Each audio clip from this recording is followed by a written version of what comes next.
Dans son message, le président de la République renonce d'abord à briguer un 5e mandat. Le premier magistrat du pays procède à l'annulation de l'élection présidentielle prévue initialement le 18 avril.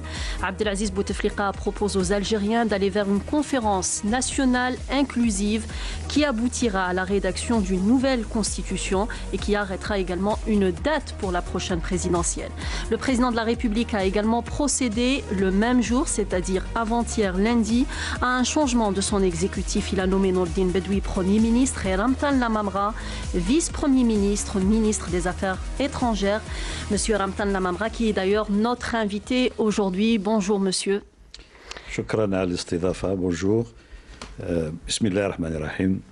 اسمح لي في البداية ربما نشكركم على الاستضافة ونعبر عن سعادتي بتواجدي مع هذه النخبة من صحفي القطاع العام، وأملي بطبيعة الحال أن نوفق في الإجابة على كافة الأسئلة التي تروها مناسبة في هذه الفرصة.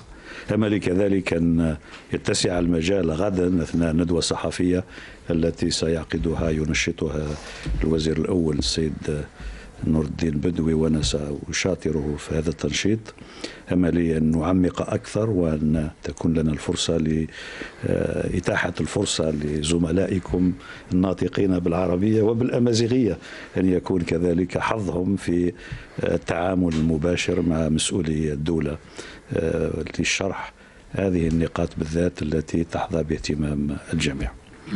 Alors je suis évidemment accompagnée par mes collègues de la radio, ma collègue de la radio nationale Rim Boukhari, mon confrère de l'APS Farouk Bellahbib et mon confrère également de la télévision algérienne Nazim Aziri qui vont m'accompagner donc durant cette heure pour vous poser ces questions de l'heure, de l'actualité que les Algériens se posent. Alors cela fait 3 jours, monsieur le vice-premier ministre, que le président de la République a adressé son message à la nation. Plusieurs questions aujourd'hui restent posées, des explications également sont attendues.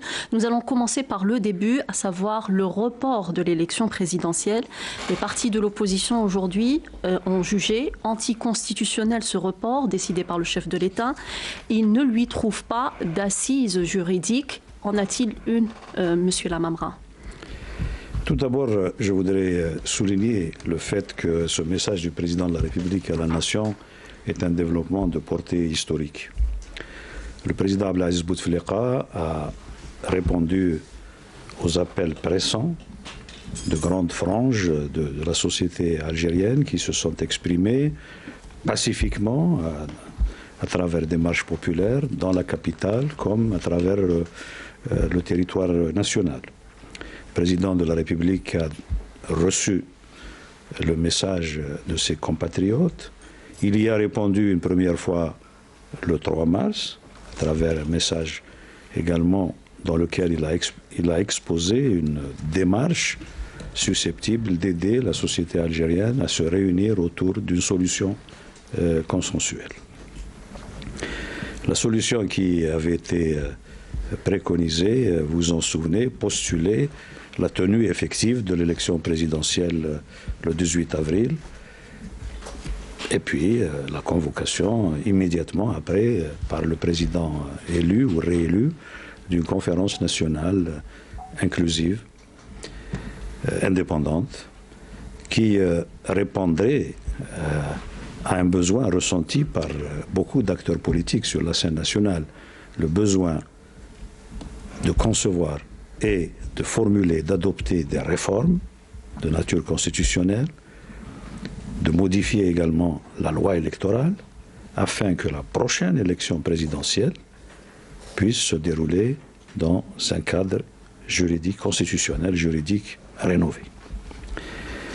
Les appels de ceux qui ont participé de plus en plus nombreux aux marches populaires ont été entendus par le président de la République qui a alors décidé de ne pas organiser l'élection présidentielle le 18 avril, mais d'avancer la tenue de la conférence nationale inclusive et indépendante afin que les Algériennes et les Algériens puissent se réunir autour de discussions ouvertes, de discussions approfondies sur l'avenir de la nation, sur l'avènement de la Deuxième République, qui correspond à une aspiration, à une attente de notre peuple, et sur la mise en place d'un nouveau système qui se construirait en lieu et place du système qui a marqué la vie de la nation algérienne depuis son indépendance.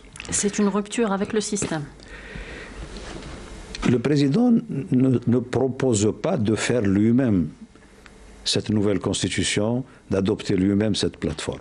Je voudrais souligner à ce stade justement que, contrairement à d'autres candidats, au moment où les candidats ont déjà présenté l'esquisse de leur programme, qui naturellement exposait au peuple algérien les idées et les objectifs qu'ils s'assignaient dans le cadre de leur propre campagne électorale. Chacun pouvait trouver un leitmotiv, pouvait trouver une manière d'exposer ce qu'il souhaite réaliser comme changement qualitatif dans la vie de la nation algérienne.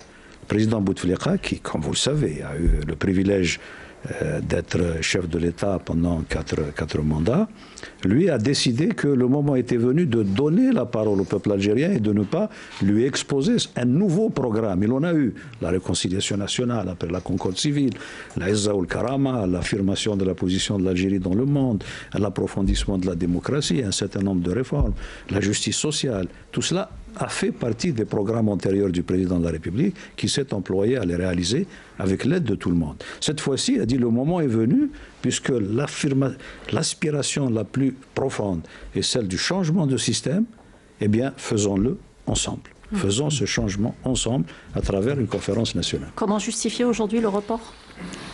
Alors, dès lors qu'il a correspondu à un souhait exprimé par l'opinion publique algérienne, dès lors que le président Abdelaziz Bouteflika était candidat à sa propre succession. Par conséquent, sa préférence était de tenir l'élection présidentielle. Dès lors que l'Algérie assume pour elle-même, pour son voisinage, pour la communauté internationale, des responsabilités concernant la sécurité nationale, concernant le développement, concernant la stabilité de la région. L'Algérie, vous vous en souvenez, je l'ai indiqué dans le passé, se veut exportateur net de stabilité, de paix, de sécurité. Il est donc important que l'évolution vers la nouvelle constitution, vers la nouvelle ère dans la vie de la nation algérienne, vers le nouveau système, soit préparée dans la stabilité, avec la possibilité qui est offerte à toutes les forces vives de la nation d'y participer. Et donc, c'est au nom de la permanence de l'État, c'est au nom de la légitimité que le président tient du suffrage populaire, c'est au nom de la nécessité de prévenir tout risque de difficulté qui viendrait compliquer plutôt que faciliter cette phase de préparation et de conduite des réformes, que tout naturellement, le président Bouteflika, dans son adresse à la nation algérienne, a indiqué que toutes les institutions de la République continueront à fonctionner normalement, y compris l'institution présidentielle, jusqu'à ce que le peuple algérien ait librement choisi son successeur auquel il remettrait les charges de la présidence de la République.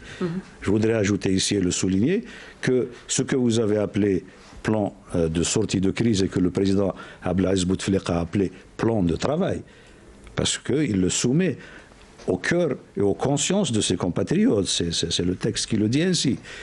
Il souhaite que ses compatriotes, les forces politiques, les personnalités, tout un chacun, puissent enrichir, le cas échéant, ce plan de sortie de crise, comme vous l'avez appelé, mais plan de travail, afin que la conférence nationale soit véritablement appropriée par toute la nation algérienne. Nous allons développer évidemment tous ces aspects de cette lettre. Rim Boukhari, vous posez une question de Radio Algérie Internationale. Oui, Monsieur le Ministre, j'aimerais revenir moi aussi sur les promesses faites par le président de la République dans son dernier message. Le chef de l'État renonce certes au 5e mandat pour justement les prochaines élections.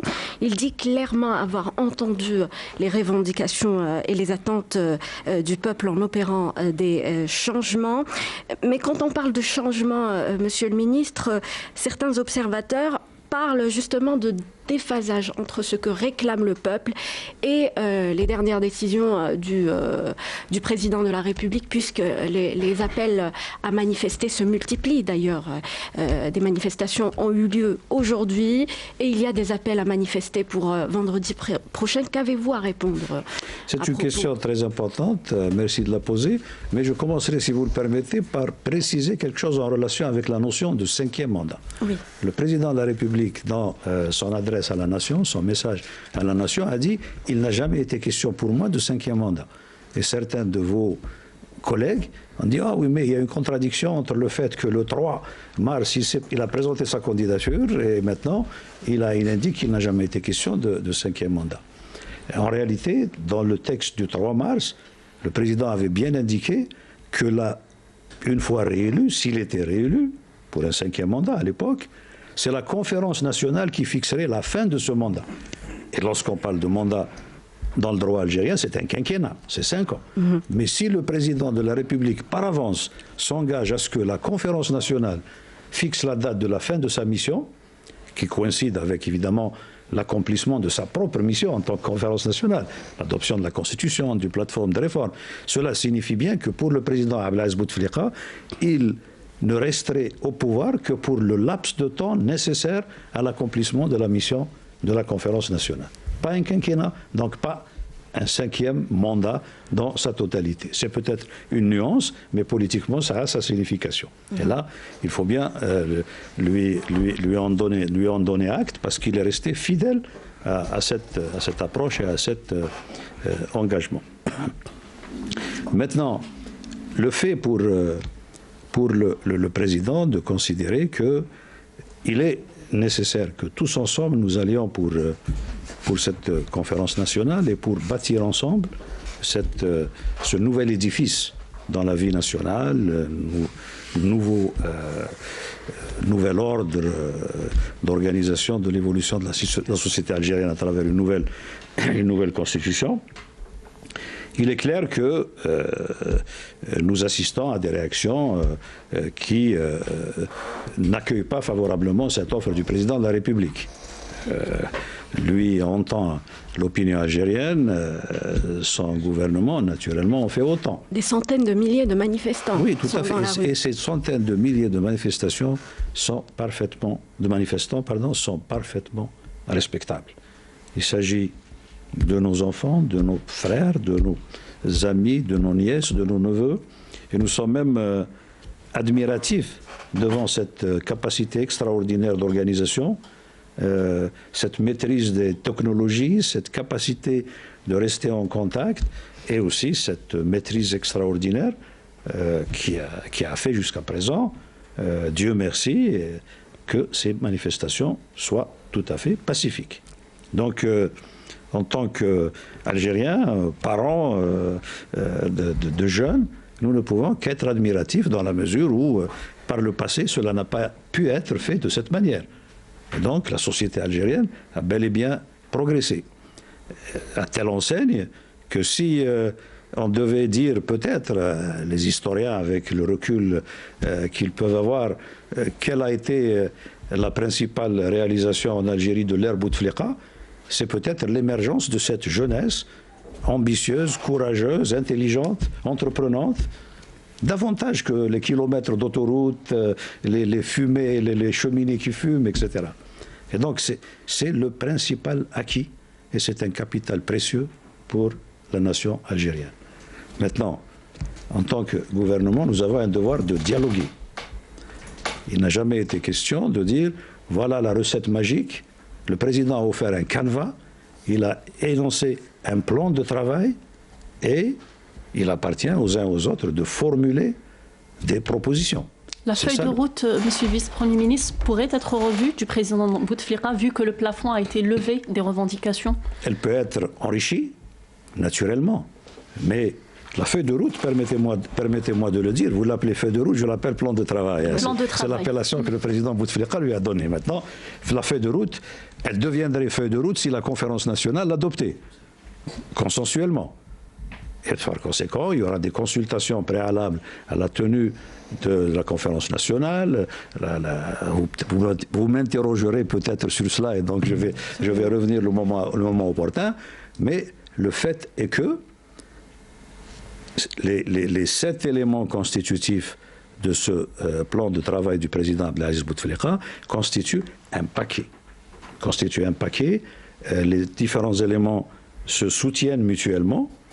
Il est difficile pour l'équilibre d'ensemble de la démarche de prendre un élément au détriment des autres. Ils se soutiennent et se renforcent mutuellement. Par conséquent, si elle doit être enrichie, c'est un enrichissement apporté. Il peut y avoir un 8e élément, il peut y avoir un 9e élément, un 10e élément, dans l'esprit et dans l'objectif de ce plan de travail qui est d'opérer véritablement, d'ouvrir véritablement un espace à l'ensemble des forces vives de la nation pour qu'elles puissent mettre au point consensuellement cette plateforme de réforme, débouchant sur une constitution moderne, démocratique, un référendum pour l'adopter, pour que le peuple souverain dans son ensemble s'exprime sur cette constitution, une élection présidentielle. Vous m'interrogerez peut-être sur les nouvelles garanties qui sont énoncées, et je le développerai avec plaisir. De la télévision algérienne, de Canal Algérie. Alors justement, il y a une crise de confiance qui s'est installée entre gouvernants et gouvernés. Quelles sont les garanties qu'offrent aujourd'hui l'État, les pouvoirs publics pour rétablir cette confiance, notamment sur le plan constitutionnel, d'autant plus qu'il y a plusieurs juristes qui ont déclaré que la Constitution n'a pas été respectée, M. Mamla. Encore une fois, les choses ne peuvent pas être prises isolément. J'ai rappelé qu'il y avait une élection présidentielle qui était fixée. Un décret présidentiel convoquant le corps électoral, le président Abdelaziz Bouteflika, avec d'autres, était candidat. C'est en réponse à une demande pressante d'une partie de notre opinion publique importante que le président a été amené à considérer qu'un minimum d'harmonie entre les Algériens était indispensable et que cette échéance, si elle doit être la cause de division, de déchirement, ne devait pas être observée. Donc il y a une exception ? Vous permettrez peut-être d'évoquer un petit peu un certain nombre d'activités que j'ai eu à exercer dans le passé au titre de l'Union africaine ou des Nations unies. Dans chaque situation de cette nature, il faut que les acteurs nationaux eux-mêmes fassent preuve de créativité, fassent preuve de volonté de s'entendre, aillent à la rencontre les uns des autres, et le droit, qui est un produit de la société, ne peut que favoriser de telles retrouvailles plutôt que de bâtir des murs entre des compatriotes qui aspirent à se projeter ensemble dans l'avenir. Donc ils ne peuvent pas concevoir le droit comme un obstacle, mais comme un moyen, au sens noble, de permettre à une société de transcender des conjonctures difficiles et de bâtir ensemble un avenir meilleur. Nous avons eu des constitutions qui ont pu être enrichies et amendées à travers l'histoire de notre pays. Et nous avons eu des situations où les juristes très, très respectables, je me considère même comme l'un d'entre eux, même si je n'ai peut-être pas exercé ni fait d'études comparables à celles de certains de nos compatriotes qui sont exprimés de la manière que vous avez indiquée. Mais lorsque le président Liamin Zerouel a décidé de raccourcir son mandat, beaucoup de juristes ont dit que ce n'était pas prévu par la Constitution. Et ce n'était pas prévu par la Constitution. Dès lors que le président de la République, Liamin Zerouel, a pensé que pour les besoins d'une réalité politique que traversait la nation algérienne, il était nécessaire pour lui d'abréger son mandat et de permettre à l'Algérie d'élire de manière encore plus pluraliste, peut-être plus ouverte que la fois précédente, puisque nous étions dans l'apprentissage de la démocratie pluraliste et le président Zerouel a volontiers raccourci son mandat, il a été dit juridiquement que ce n'était pas prévu, alors même que c'était dans l'intérêt de la nation. Donc il peut y avoir des choses qui ne sont pas expressément formulées de la manière dont certains juristes voudraient le voir, mais l'esprit des textes est véritablement ce que j'essaie d'indiquer. Il s'agit de garantir la stabilité, le fonctionnement normal des institutions, afin que nous puissions réaliser ensemble cet immense chantier de la transformation de la société, de l'élaboration de cette nouvelle constitution et de l'avènement de ce nouveau système. Permettez-moi, Monsieur Lamamra, de rebondir sur ce plan.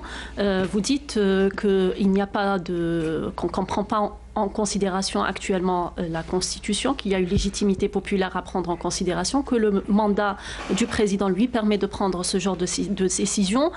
Qu'en est-il après le 28 avril, après la fin de son mandat? Est-ce qu'il n'y a pas là un vide institutionnel qui va surgir? En tout cas, c'est ce que craignent aujourd'hui les constitutionnalistes, mais aussi les partis politiques.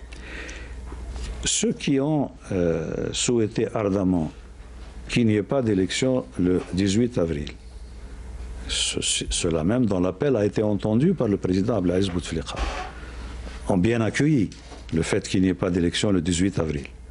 Mais le président de la République a intégré cette décision concernant la non-tenue de l'élection présidentielle 18 avril dans une approche globale qui consiste en fait à reporter la tenue de cette élection présidentielle.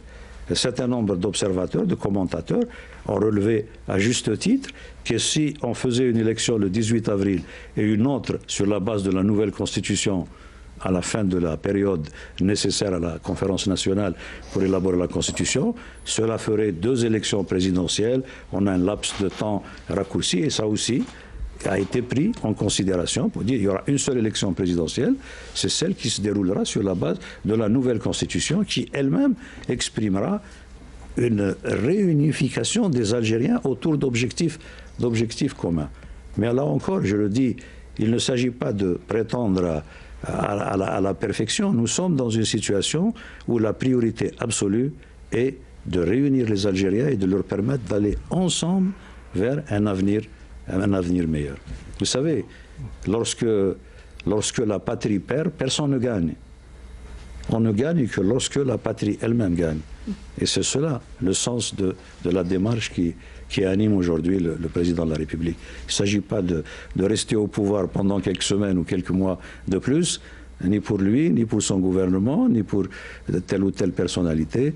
Il s'agit véritablement de nous hisser au diapason de nos responsabilités et de faire en sorte que la réponse à l'aspiration de la société se fasse dans une, j'allais dire, une claire conscience de notre devoir envers notre peuple, de notre devoir envers notre voisinage, envers la communauté internationale, en tant qu'État algérien sérieux, un État qui assume sa responsabilité. Donc il n'y aura pas de vide au-delà du 28. Voilà, il faut un apaisement du cœur et des esprits. Oui. Il faut qu'il y ait une attitude constructive de tout le monde et le gouvernement, pour sa part, qui sera formé, en tout cas en ce qui concerne ceux qui sont déjà là.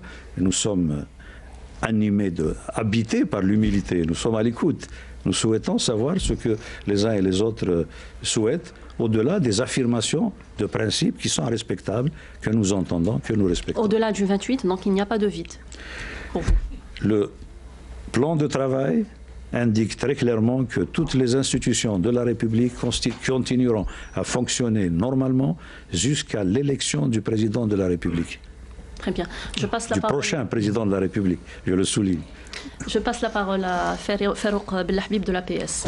Bonsoir, Monsieur le Premier ministre. Moi, je vais rebondir dans le même contexte sur la question c'est-à-dire de cette solution. Est-ce qu'on peut la considérer comme l'unique solution à la situation qu'on vit actuellement en Algérie? Et en même temps, il y a des craintes exprimées par la classe politique algérienne, notamment de l'opposition, qui disent qu'il pourrait y avoir un changement effectif, enfin, qui le demandent et qui le réclament. Ils réclament un changement effectif du système politique algérien.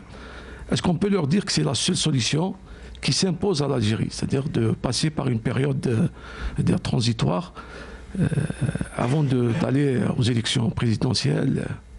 Vous savez, dans notre Constitution et dans le serment que prête le président de la République, sa responsabilité envers le peuple, envers la permanence de l'État, sa responsabilité vis-à-vis de la sécurité publique, de la protection des biens et des personnes, tout ceci constituent des impératifs catégoriques pour le chef de l'État. Donc, de son point de vue, à lui, président Abdelaziz Bouteflika, tel qu'il l'a formulé dans son message à la nation algérienne, c'est ce plan de travail qui est de nature à nous permettre d'harmoniser les aspirations des uns et des autres, à répondre à l'appel pressant au changement profond, et également à veiller à ce que cela se passe de manière pacifique, de manière progressive, de manière inclusive, démocratique et certainement de manière tout à fait respectueuse des aspirations des uns et des autres. Mais il s'agit pour nous tous de discuter, de dialoguer. Il s'agit de dialoguer tout en étant particulièrement sensible aux aspirations de la jeunesse, parce que je le dis, nous n'avons pas toujours été à l'écoute de la jeunesse dans notre pays. Il ne s'agit pas de jeter la pierre à tel ou tel responsable. Nous tous, nous n'avons pas toujours été réceptifs, nous n'avons pas toujours été au-devant, mais je veux dire, de ce que les jeunes peuvent espérer, peuvent attendre de leurs aînés, a fortiori de leurs gouvernants. Cela n'a pas été le cas. Il faut écouter maintenant, se mettre à l'écoute, mais mieux encore, il faut impérativement que les jeunes, les femmes aussi, deviennent davantage des acteurs effectifs et des bénéficiaires prioritaires de tout ce que l'État peut entreprendre, de tout ce que l'économie nationale peut offrir en termes d'amélioration de la qualité de vie de la population. Monsieur le ministre, concrètement, comment le gouvernement va procéder les prochains jours?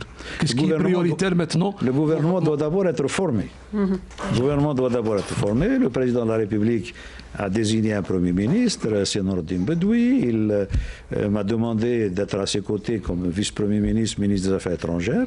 Nous travaillons en tandem. Vous avez commencé? Il y a des noms? Nous sommes à l'écoute.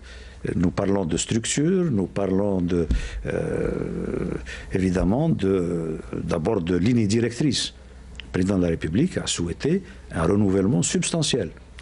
C'est-à-dire de nouveaux visages? Absolument, absolument. Qui sont de nouveaux visages, des femmes, des jeunes, oui, mais également des personnes. Y aura-t-il des ministres de l'opposition? L'opposition. C'est souhaitable. Est-ce qu'il y a des tractations, justement? Est-ce qu'il y a des tractations avec l'opposition? Tractations au sens propre, c'est des contacts. Pas encore. Des invites, des encouragements, des appels à manifestation d'intérêt. Cela existe et je le fais également devant vous au nom de l'État, au nom du président de la République. Mais est-ce que vous le faites avec l'opposition? Non, mais nous sommes en train de parler dans la transparence. Nous n'avons rien à cacher. Si des éléments de notre opposition, de la société civile, souhaitent intégrer ce gouvernement, ils sont les bienvenus. Ils sont les bienvenus. D'autant plus que le président de la République, vous l'aurez remarqué également, dans son message à la nation, a dit qu'au terme de la conférence nationale, un gouvernement de compétences pourrait être créé pour accompagner la Commission électorale nationale indépendante dans la préparation de l'élection présidentielle. Je crois pouvoir dire que l'esprit de cette disposition est que, sans doute sera-t-il plus facile à l'opposition de vouloir intégrer le gouvernement à ce moment-là, une fois qu'elle aura participé à l'élaboration d'une nouvelle constitution, de la nouvelle plateforme, elle voudrait peut-être contribuer au sein du gouvernement à faciliter la tâche de la Commission électorale nationale indépendante qui, elle, sera souveraine pour l'organisation et que le président de la République a pu penser que dans le contexte actuel, il sera peut-être difficile à l'opposition, à la société civile, d'intégrer ce gouvernement. Mais elle y est cordialement invitée. Le gouvernement dont vous avez la charge de composer ces jours-ci pour donc prendre en charge les dossiers sera chargé de gérer les affaires courantes ou aura-t-il une décision politique à apporter? Le gouvernement de la République sera le gouvernement de la République. Nous avons des responsabilités nationales, des responsabilités de nature économique. Il s'agit de veiller à ce que l'économie algérienne fonctionne. Les décisions importantes doivent être prises. Nous vivons dans un monde où nous avons des partenaires importants. La parole donnée par l'Algérie doit être respectée. Nos partenaires ne peuvent s'engager que lorsqu'ils savent qu'ils ont des interlocuteurs. Les portefeuilles ministériels seront réduits ou pas? Écoutez, nous aurons l'occasion peut-être de répondre à ce genre de questions demain. Posons la question à M. Bedoui à la conférence de presse de demain. Mais pour l'heure, je vous dis simplement qu'au niveau de la composante humaine, l'orientation reçue du président de la République, c'est changement substantiel, important, des changements importants. C'est les termes qu'a utilisé le président, traduisant ça par substantiel. J'ajouterai ici que mes collègues, puisque j'ai été membre du gouvernement pendant près de 4 ans, dans le gouvernement coordonné par C. Abdelmalek Sellal, un certain nombre de ministres sont encore en activité. Un certain nombre de ministres seront amenés aujourd'hui à partir. Cela ne veut pas dire nécessairement qu'ils ont failli. Cela ne veut pas dire nécessairement qu'ils font l'objet d'une sanction. Il s'agit simplement, dans le cadre de ce renouvellement, de permettre qu'il y ait une rotation naturelle dans l'exercice des responsabilités et que la société algérienne puisse voir dans la composition du nouveau gouvernement de nouveaux visages, hommes, femmes, jeunes, qui peut-être reflèteraient davantage ce que nos compatriotes attendent de voir dans leur exécutif. Nous allons avancer évidemment dans ce débat concernant donc ce plan de travail. Donc je précise, je reprends vos termes. C'est le nom qui lui est donné par son auteur. Le plan de travail, nous allons approfondir un peu son contenu, cette conférence nationale inclusive. La première question, quand est-ce que va-t-elle commencer à travailler concrètement? Il y a un gouvernement qui est en cours d'être composé, d'être formé. Est-ce qu'il y a une date pour le début de travail? Dès sa formation, le gouvernement, singulièrement le Premier ministre et moi-même, nous attellerons à avoir des consultations concrètes sur des questions très, très concrètes. La date de commencement des travaux est certainement une question importante. Nous souhaitons, pour notre part, le président aussi souhaite que ce soit le plus tôt possible.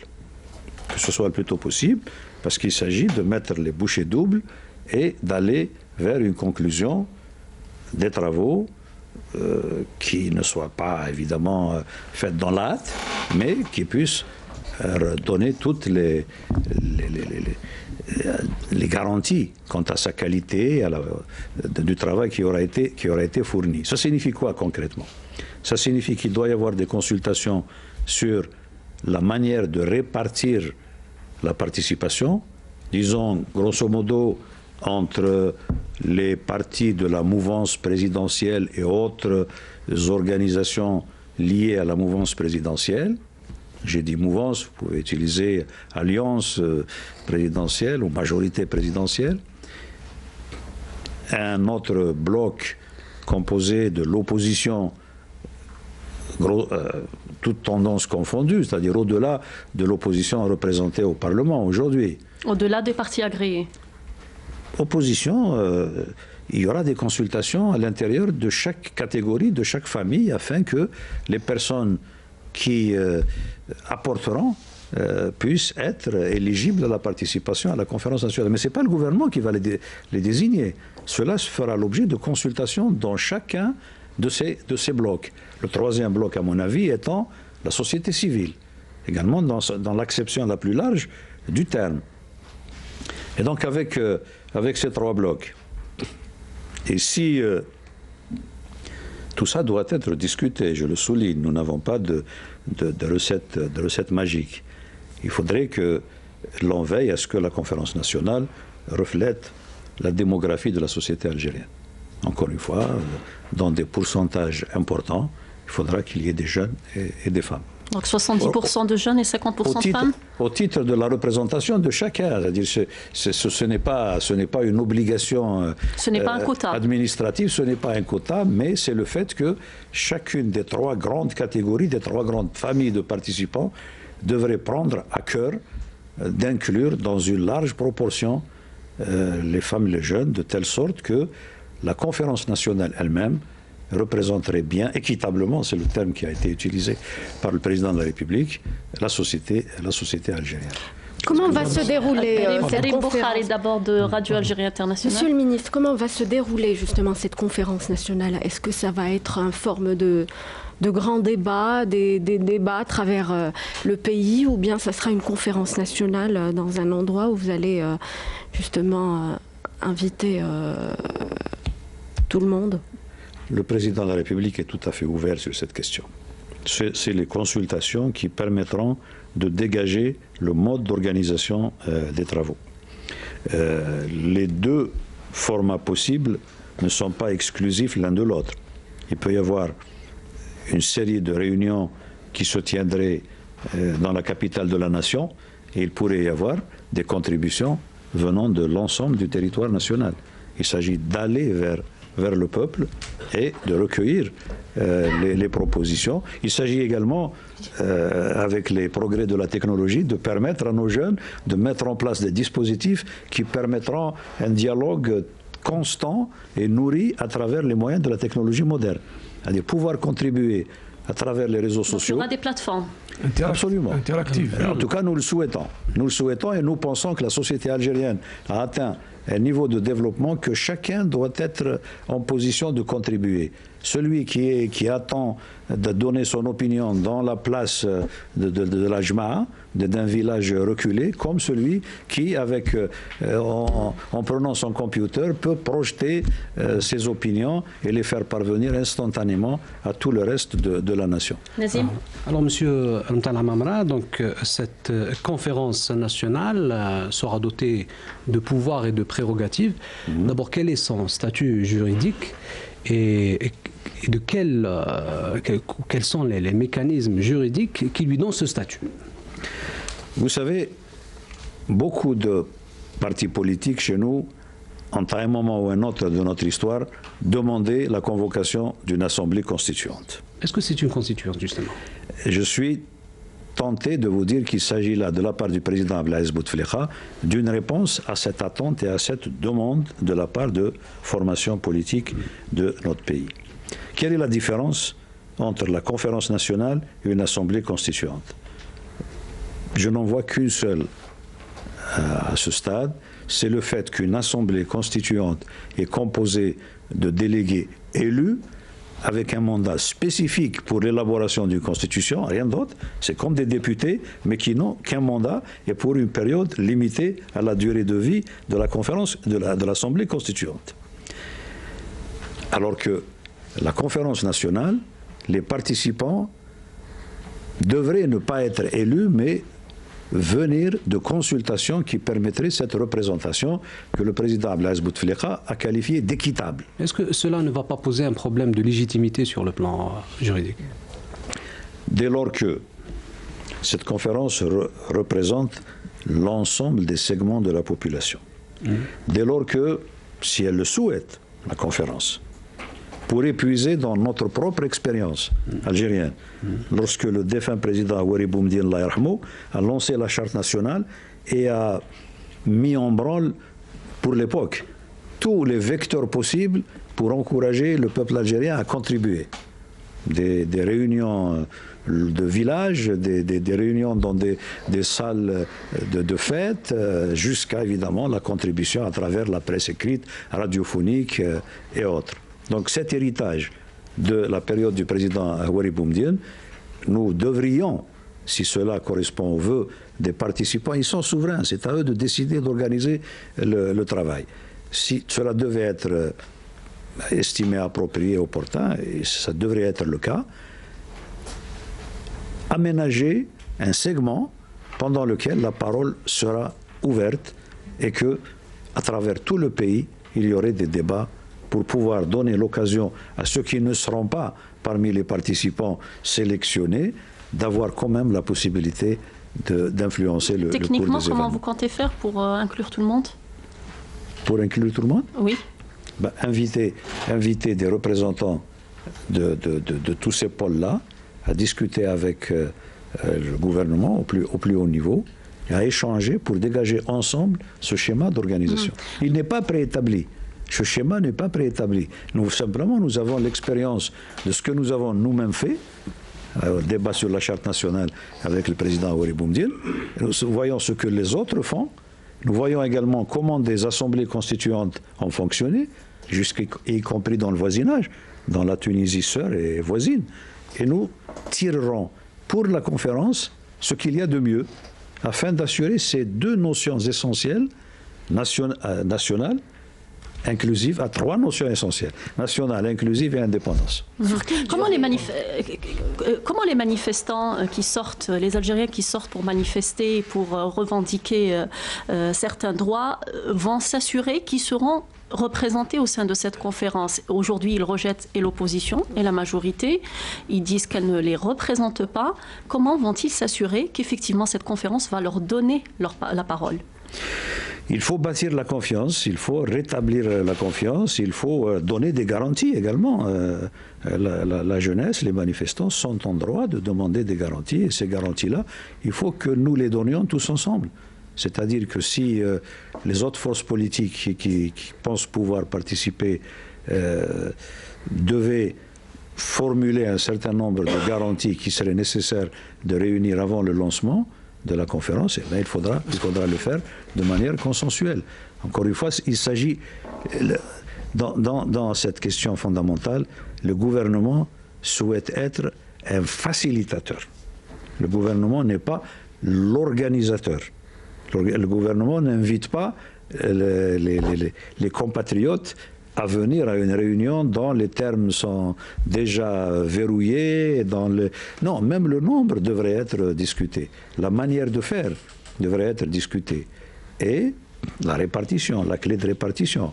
Encore une fois, le président de la République a même dit que la Constitution, qui sera élaborée par la Conférence nationale, ne devrait pas seulement toucher au caractère républicain, démocratique de la République, aux trois composantes de la personnalité algérienne, mais que tout le reste est discutable et il est permis aux participants de faire de l'avenir de la nation la projection qui réunirait leur consensus à eux, ensuite l'approbation de tout le peuple algérien à travers un référendum.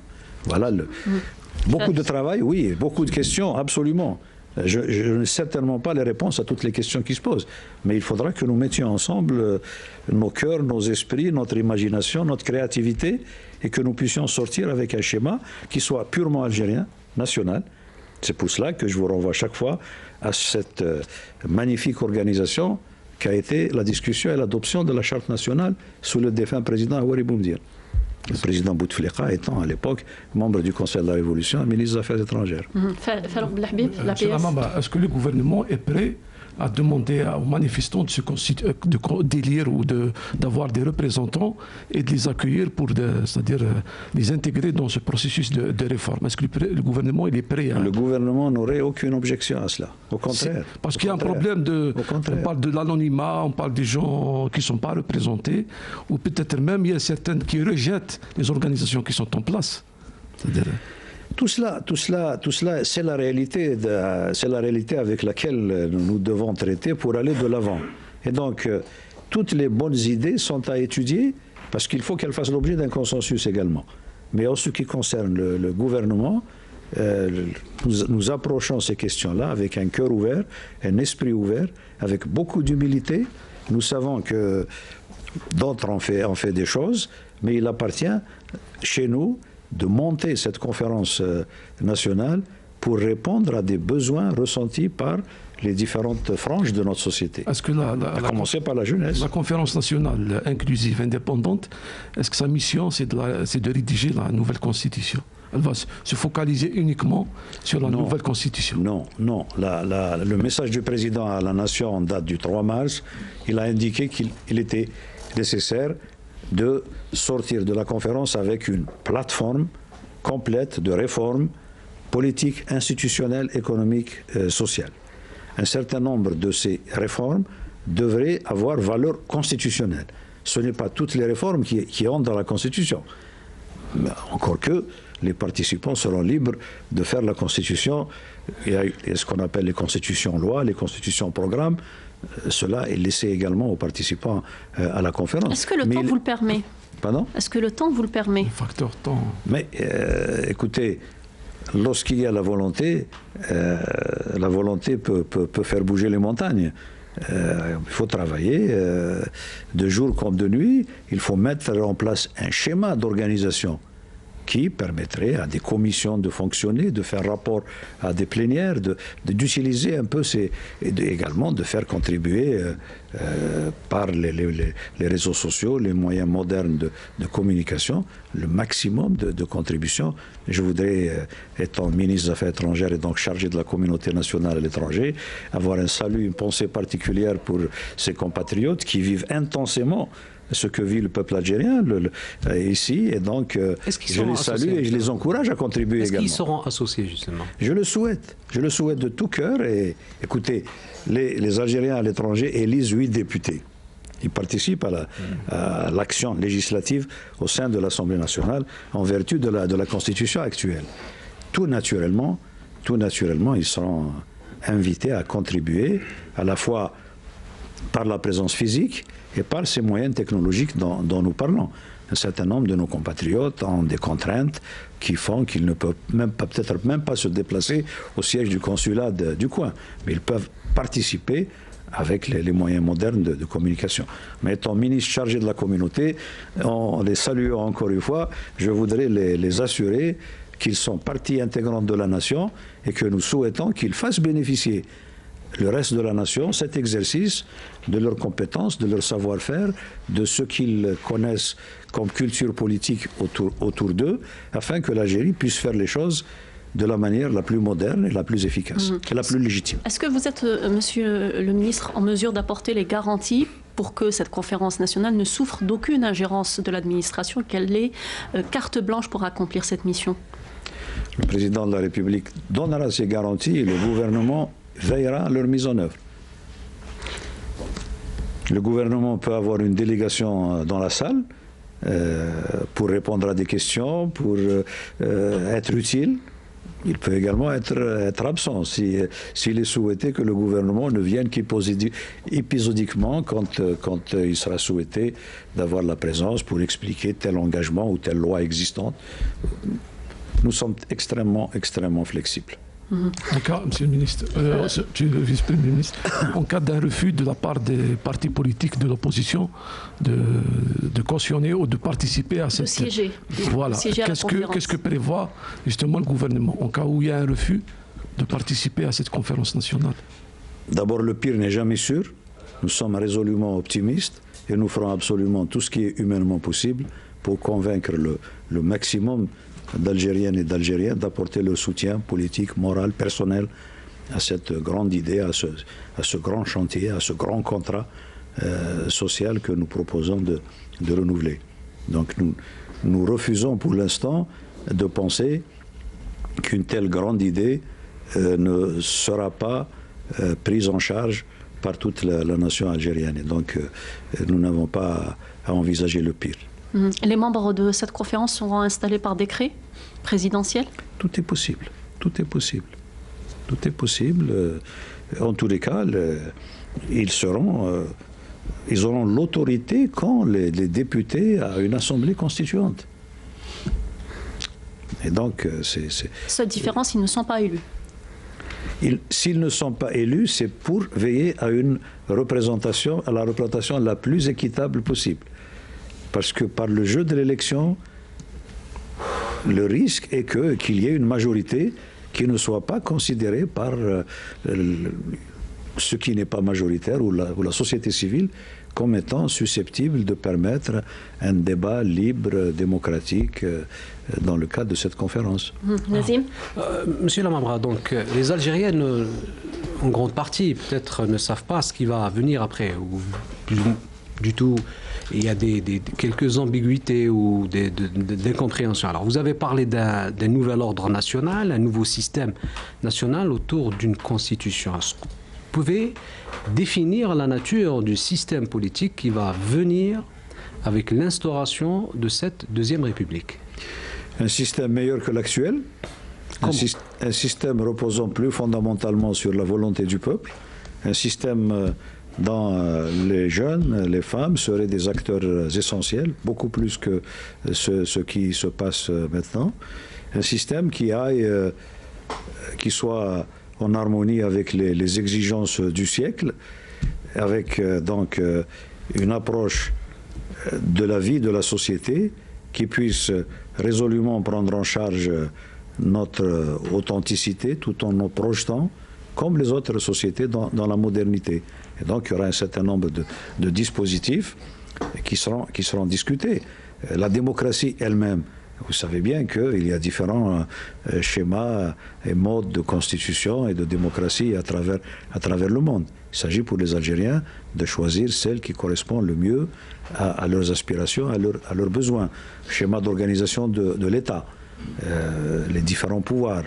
Par exemple, est-ce qu'il sera présidentiel, semi-présidentiel? On va garder le même système, on va changer? C'est la Constitution qui le tranchera et c'est à la faveur des discussions et des délibérations. Donc c'est ouvert sur tous les... Absolument. Le président Bouteflika a indiqué de manière très restrictive ce qui, à son avis, ne devrait pas être l'objet d'un remaniement ou d'un changement. C'est-à-dire, l'Algérie restera une république. Je ne crois pas qu'il y ait de contestation. L'Algérie sera une république démocratique. La personnalité algérienne se définira toujours par référence à l'islamité, l'arabité, la mazirité. Je crois que ce sont là des constantes qui sont acceptées par le plus grand nombre. Lorsque l'on sort des constantes, tout le reste est discutable pour faire évoluer les choses vers le meilleur. Je ne doute pas que si les Algériens se réunissent, c'est pour aller de l'avant. C'est une révision profonde sans toucher aux constantes. C'est bien ça? Absolument. Et les constantes telles que limitativement énumérées et qui font déjà l'objet d'une unanimité. Ce n'est pas quelque chose qui pose problème. Rim Boukhari, rapidement, il reste 2 minutes. On va donner l'antenne à Fatema pour qu'elle puisse faire son flash. Monsieur le Premier ministre, combien cette période transitoire va-t-elle durer dans le temps? Une estimation, sachant qu'il y a des partis qui craignent que cette période s'éternise, sachant qu'elle est dirigée par un système contesté par la population. Bon, ces partis et ces responsabilités ont raison de s'inquiéter qu'elle s'éternise, mais personne ne souhaite qu'elle s'éternise. Mieux, il appartient à tout un chacun de travailler pour faire vite et bien. Vite et bien. Alors, ce que le président indique dans son message à la nation, c'est à la fin de l'année 2019, il faudra que la conférence ait conclu ses travaux. Le président a utilisé le verbe s'efforcer. La conférence doit s'efforcer de terminer ses travaux à la fin des années 99. Donc son mandat pourrait être prolongé? Si elle le souhaite, elle le décide à ce moment-là. C'est elle qui le décide, puisqu'elle est souveraine à ce moment-là, dans ses décisions. Et l'État ne pourra que voter conditionnel, ne pourrait que voter le budget et permettre à la prolongation en question de s'opérer. Mais, à l'inverse, la conférence peut parfaitement terminer en 3-4 mois, par exemple. Et si la conférence se termine en été prochain, les 2 autres grandes opérations qui doivent suivre, c'est-à-dire le référendum populaire pour l'adoption de la Constitution et sur la base de la nouvelle Constitution, l'élection du président de la République, tout cela, à ce moment-là, pourrait se faire avant la fin de l'année 2019. Mais cela ne dépend absolument pas du gouvernement et de l'État. Tout dépendra du progrès qui aura été réalisé par la conférence. Donc, le plus tôt elle se forme, le mieux elle organise ses travaux afin de concilier représentativité et efficacité. Le mieux elle sera en mesure d'accomplir son mandat dans les meilleurs délais. Nous allons poursuivre le développement de ce plan de travail qui a été proposé par le président de la République pour désamorcer cette crise et appeler ces manifestants donc à la raison. Nous avons, je rappelle avec nous, Monsieur Ramtal Lamamra, vice-premier ministre, ministre des Affaires étrangères, en compagnie évidemment de mes collègues et confrères de la presse publique, radio et télévision. On se retrouve juste après le flash d'information. Nous sommes arrêtés, nous avons en tout cas décrypté et analysé cette conférence nationale inclusive. Beaucoup de questions ont été posées. Nous avons, à la fin de l'émission, à la fin de la première partie, parlé de cette révision de la Constitution. C'est la conférence donc inclusive qui aura la charge de rédiger cette nouvelle Constitution, sera soumise à un référendum, donc à l'approbation du peuple. Et cette même conférence va arrêter une date pour l'élection présidentielle. Est-ce qu'une limite a été fixée pour arrêter cette date? La conférence pourrait juger d'une date ultérieure qui ne serait pas dans l'immédiat. C'est aussi aujourd'hui une crainte exprimée par la classe politique et par l'opinion publique. En indiquant qu'il souhaite que la conférence nationale puisse s'efforcer de terminer ses travaux à la fin de l'année en cours, le président Abdelaziz Bouteflika a clairement indiqué qu'il souhaite rendre la responsabilité à la personne qui aura été élue pour lui succéder à la date la plus rapprochée possible. Et donc, ce qui est possible d'envisager, et ce qui est souhaitable d'envisager, c'est que la conférence puisse faire plus vite que ce que nous pensons maintenant, malgré la période estivale. Mais il n'est pas interdit de penser que la conférence nationale pourrait achever la partie substantielle de son travail, qui est la mise en place d'une plateforme de réforme, et l'élaboration de la Constitution. Cela peut se faire en parallèle, dans deux commissions, et qui puissent évidemment être supervisées par la même plénière. Il y a des techniques pour permettre à des commissions représentatives qui puissent véritablement synthétiser toutes les sensibilités qui s'expriment et préparer un travail qui est ensuite soumis à la plénière pour débat, amendement et adoption. Donc, il se pourrait que l'on gagne du temps avec également les technologies, avec la contribution de nos jeunes et de nos experts en la matière. Donc, la conférence est souveraine. Le président a souhaité qu'elle termine, en tout cas, ses travaux, qu'elle s'efforce de terminer ses travaux avant la fin de cette année. Il est clairement prévu que le président, une fois l'élection présidentielle organisée, puisse transférer les charges de sa responsabilité de magistrat suprême, de chef de l'État, au président de la République qui sera élu à ce moment-là. Tout ceci, le temps dépend de ce schéma et donc dépend de la progression de la commission, de la conférence nationale. Et il est souhaité par tout le monde que le travail se fasse vite et bien. Pas de hâte, pas de précipitation, mais faire un travail sérieux, un travail représentatif, un travail approfondi. Et l'Algérie regorge d'experts qui peuvent contribuer et faire gagner à cette conférence du temps, de l'espace, prendre non pas des raccourcis réducteurs, mais faire le travail dans les meilleures conditions possibles, grâce aux nouvelles technologies, grâce aux experts qui seront mobilisés par la conférence ou au sein de la conférence d'ailleurs. Donc le prolongement du mandat en fait, du président de la République sera décidé par la conférence. Absolument.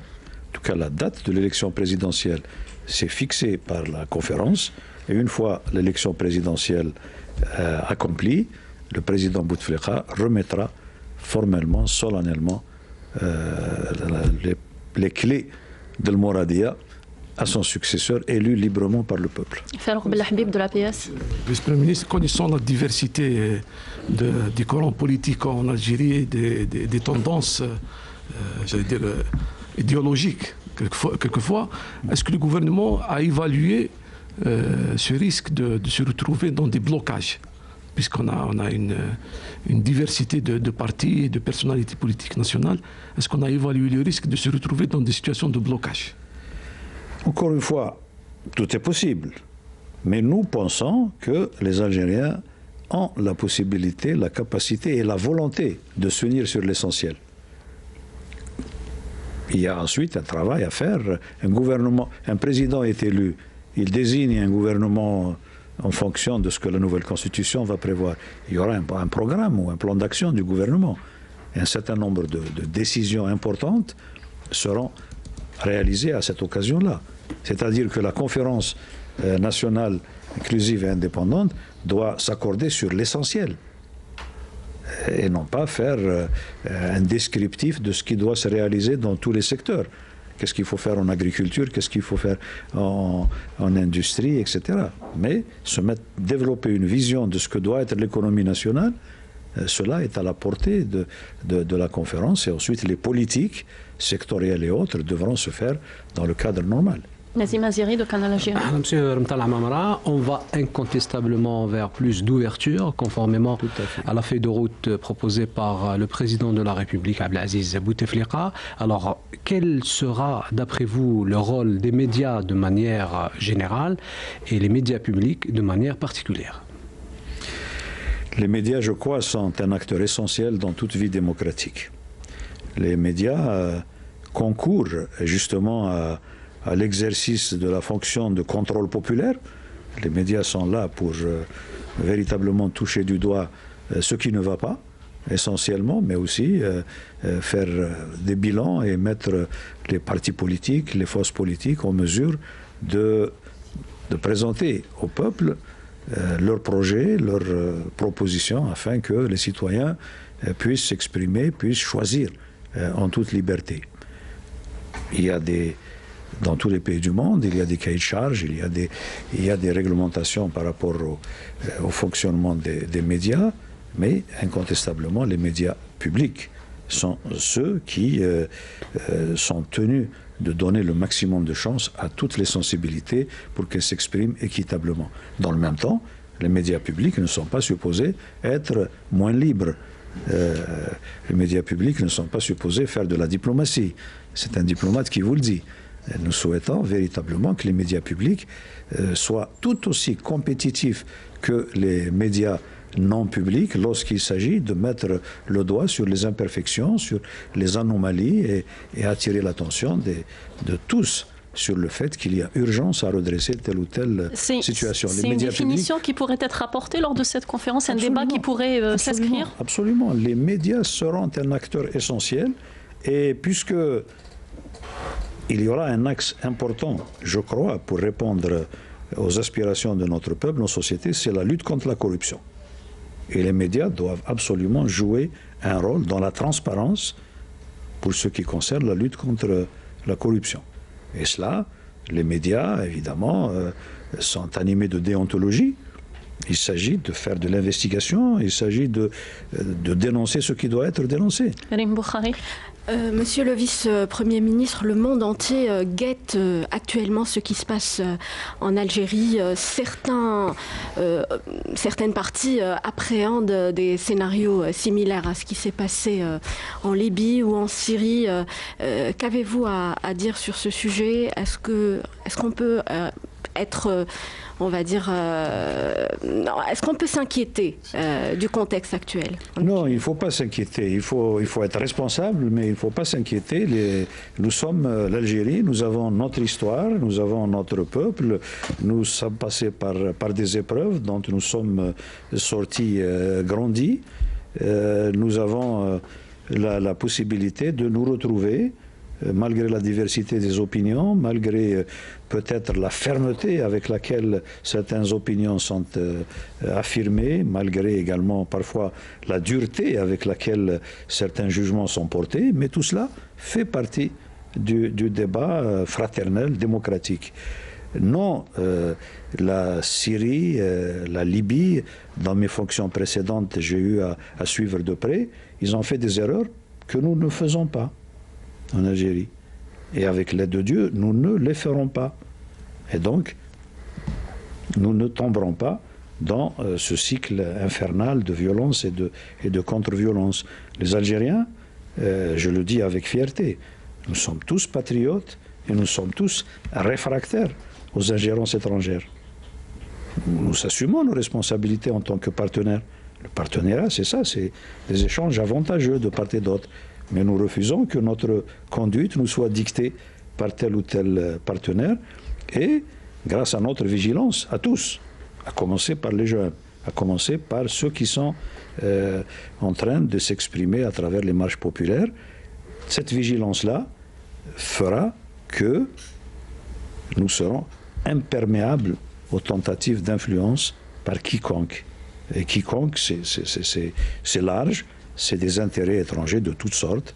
Et les Algériens, je crois, savent être dignes du sacrifice de ceux qui ont permis à l'Algérie de devenir indépendante. Et cette indépendance, nous la chérissons tous. Peut-être chacun à sa manière, mais nous la chérissons tous. Et 15h13, nous continuons à développer quand même, avant de nous quitter, le contenu de ce plan de travail. On va enchaîner sur la présidentielle, donc dont la date sera arrêtée par cette conférence nationale inclusive. Il y aura une commission qui va organiser cette échéance. C'était une revendication de l'opposition. Elle est concrétisée. C'est un décret spécifique et non le régime électoral qui va le fixer. Si, c'est une loi. Il faut que ce soit une loi. Il faut que ce soit une loi. Les juristes nous diront, je n'ai pas eu l'occasion de vérifier s'il s'agit d'une loi organique ou d'une loi, mais il s'agit d'un texte ayant la puissance législative. Et non, parce que la force d'une loi. Absolument, absolument. Et d'une loi parmi les plus importantes. Là, le régime électoral fait l'objet d'une loi organique. Et les lois organiques sont, en termes de valeur juridique, inférieures à la Constitution, immédiatement inférieures à la Constitution. Donc il y aura une mise en conformité après l'adoption de la Constitution, immédiatement? Non, la loi sur la Commission devrait être faite le plus rapidement possible. Vous avez vu que le président de la République a déjà dissous la haute instance indépendante d'observation de surveillance des élections. Voilà. Et ceci implique bien qu'il est important de passer à la phase qualitative supérieure que constitue la création de la Commission électorale nationale indépendante. Et vous avez raison de rappeler que ça a toujours été une revendication de partis politiques et que les délégations d'observateurs étrangers qui participent à différentes élections en tant qu'observateurs, à l'invitation de l'État algérien, ont souvent inclus dans leurs recommandations à l'État algérien le caractère opportun, souhaitable de la création d'une telle commission. Ce genre de commission fonctionne un peu partout à travers le continent africain, par exemple. Elles sont composées d'un certain nombre de personnes élues et ces personnalités-là ont un pouvoir sur l'administration publique impliquée dans l'organisation des échéances électorales. Et c'est la commission électorale indépendante qui proclame les résultats provisoires qui, dans notre système actuel, sont une attribution du ministère de l'Intérieur. Ensuite, les résultats définitifs sont proclamés par le Conseil constitutionnel. Elle sera composée de compétences nationales. Est-ce qu'elle aura aussi à la charge la révision du fichier électoral, par exemple? Ah oui, elle est compétente de A à Z sur tous les processus électoraux nationaux, qu'il s'agisse d'élections présidentielles ou législatives. Est-ce que vous voulez dire que le rôle du ministère de l'Intérieur sera différent de ce qui se passe aujourd'hui? Il sera un rôle administratif, technique, de préparation, d'appoint, de soutien à la Commission nationale, à la Commission électorale nationale indépendante. Est-ce que vous considérez que ces instruments sont en mesure d'établir une démocratie en Algérie? Est-ce qu'on est en train d'installer tous les mécanismes qui vont nous éclairer sur l'avenir et sur la démocratie en Algérie? Est-ce qu'on est là en phase d'installation de ces instruments? Oui, c'est un peu infrastructure et superstructure. Il faut avoir cette infrastructure qui soit permanente et ensuite les textes indiquent les chemins. Ce sont les femmes et les hommes qui, elles, tracent véritablement la voie. Donc il y a une les volonté textes, ils disent, prenez cette voie et vous allez réussir à empocher des gains démocratiques. Mais il s'agit également d'un développement de la culture politique, il s'agit d'une meilleure organisation de nos partis politiques, il s'agit du rôle des médias, je reviens également sur le rôle des médias, il s'agit de tout un faisceau de facteurs qui feront que la démocratie algérienne franchira une étape qualitative et atteindra, Inch'Allah, le niveau qualitatif de ce que nous observons dans des sociétés qui ont mis des dizaines et des dizaines d'années pour arriver à ce niveau-là. Nous espérons que nous ferons un saut qualitatif pour pouvoir nous hisser au diapason de ces schémas démocratiques les plus accomplis et les plus épanouis. Oui. Madame Talam Amra, dans le cadre de ces réformes, on parle justement de la dissolution des deux chambres du Parlement. Est-ce vrai? Non, le président de la République a indiqué dans son message à la nation que toutes les institutions actuelles continueront à fonctionner normalement jusqu'à l'élection du prochain président de la République. Donc, il n'y a pas de vide à aucun niveau. Toutes les institutions continueront à fonctionner, y compris les deux assemblées. Nazim? Alors, dans cette période de transition, M. Ramtan Amamra, quels sont les mécanismes prévus pour nous éviter les erreurs du passé et quelle sera la place de la loi sur la réconciliation nationale? C'est une très bonne question. La réconciliation nationale est un acquis civilisationnel dans ce pays, un acquis majeur. Mais la question se pose de savoir si la réconciliation nationale a été menée à son terme. La réconciliation nationale a pris en charge des questions brûlantes, des questions urgentes. Il s'agissait d'arrêter les déchirements, d'arrêter les tueries fratricides. Il s'agissait de transcender un petit peu cette conjoncture extrêmement difficile pour les victimes du terrorisme et d'aller de l'avant. Il s'agit aujourd'hui d'envisager un autre palier de la réconciliation nationale qui ferait que tout un chacun reconnaîtra là où il a fait des erreurs par rapport au peuple algérien, et c'est là que vient le fait qu'il serait important de véritablement considérer que nous avons une culture de la lutte contre la corruption, une culture de la tolérance, une culture du vivre ensemble, de telle sorte que nous puissions, dans nos débats, dans notre vie de tous les jours, nous accepter mieux, nous reconnaître comme étant des personnes qui ont le droit à leurs opinions, mais qui également ont une responsabilité envers leur nation. Et donc cette responsabilité collective s'épanouira avec le plein respect des libertés individuelles. Donc dès lors qu'il y a des dysfonctionnements, des anomalies, l'État doit pouvoir se corriger, et dans la vie de tous les jours, notre société également doit pouvoir se hisser à ce niveau de tolérance, de fraternité et de réconciliation. Monsieur Ramtan Lamamra, si demain vous n'arrivez pas à convaincre, si vendredi les Algériens vont sortir en masse pour protester donc contre ce prolongement de mandat, on l'appelle déjà le 4e mandat et demi, quelle sera la gestion que va apporter, quelle sera la réponse de votre gouvernement? Le gouvernement, une fois constitué, ouvrira les canaux de communication et cherchera à convaincre. Il faut convaincre, c'est notre responsabilité. J'allais dire que nous avons presque une responsabilité, une obligation de résultat et non pas seulement une obligation de moyens. Et qu'il faut aller vers le citoyen, il faut aller vers les forces politiques, il faut aller vers toutes les personnes qui ont un potentiel pour pouvoir influencer le cours des événements dans le sens des retrouvailles et dans le sens de l'organisation de cette conférence de telle façon qu'elle soit véritablement le reflet des aspirations de notre société. Des noms ont été donnés et circulent sur les réseaux sociaux concernant ceux qui vont être invités à cette conférence, en tout cas ceux qui siégeront au sein de cette conférence. Vous confirmez qu'il y a des contacts qui ont été donc pris par certaines figures de l'opposition? Écoutez, et quelle a été leur réponse, évidemment? Écoutez, il s'agit d'une idée qui ne date pas du 3 mars ou du 11 mars, à travers les messages du président de la République. Cette idée existe depuis quelque temps. Des partis politiques même ont fait des consultations d'eux-mêmes. Vous suivez l'actualité tout autant que moi, peut-être mieux que moi. Et donc cela a été discuté, c'était sur la table. Maintenant, peut-être que ce qui manquait il y a 3-4 mois, lorsque cette idée avait commencé déjà à faire l'objet d'échanges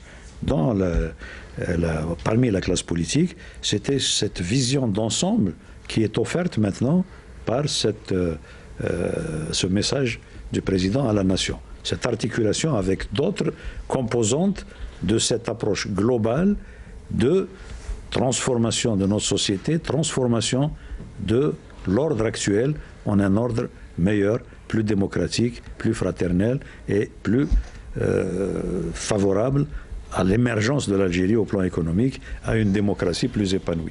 Donc c'est cela la nouveauté. Donc aujourd'hui, il s'agit d'appréhender, de comprendre et d'approcher cette idée avec le bénéfice de tous les autres points évoqués par le président dans son message. Nazim? Une question. Alors, curiosité d'un journaliste, M. Ramtal Amara. Légitime. La curiosité légitime pour un journaliste. D'autant plus que vous êtes connu pour votre ouverture et votre franchise. Alors, votre intervention hier sur une radio internationale a fait couler beaucoup d'encre. Quelle réponse vous donnez aujourd'hui? J'en suis désolé parce que l'intention était tout à fait différente de cette idée selon laquelle j'aurais donné une préférence à une radio extérieure par rapport aux moyens. Vous savez, je suis un pur produit de l'école algérienne, j'ai grandi en relation avec le secteur public. J'ai été d'ailleurs, je ne sais pas si c'est connu, directeur presse information au ministère des Affaires étrangères, porte-parole du ministère, à un moment. J'avais commencé pendant le règne du parti unique et j'étais là à cette fonction au moment de la transition vers le multipartisme et le plurimédia.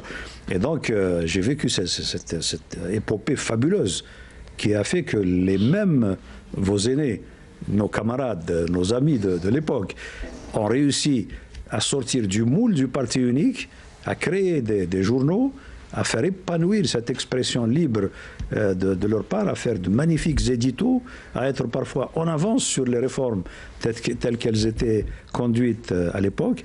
En tout cas, en ce qui concerne la conduite de la politique étrangère de l'Algérie, j'étais à leur disposition et en contact étroit avec vos aînés, appelés comme ça. Je me réjouis de ce que l'intérêt national ait toujours été la considération essentielle de leur part.